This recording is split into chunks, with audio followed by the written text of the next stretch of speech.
Simple egg gravy recipe.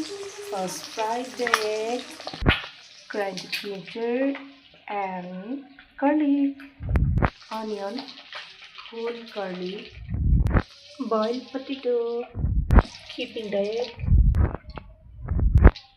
garlic and ginger, onion and whole garlic, chili, place the potato, turmeric powder, salt, 1 small teaspoon sugar, mix it.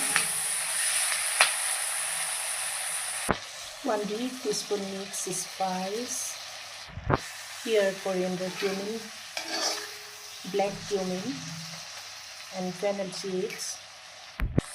Cover it and cook it well. Now boil potato, chop it.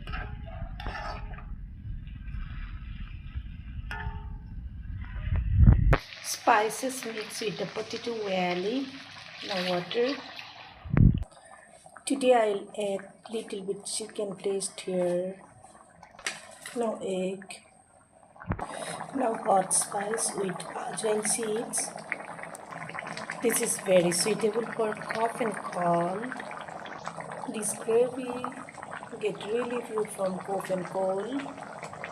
You can also add here little bit black pepper if you like, but I'm using here chili.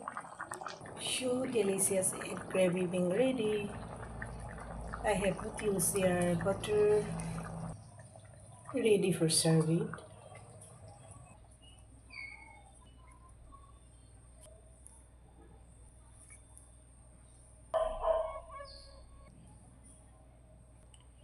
So bye now.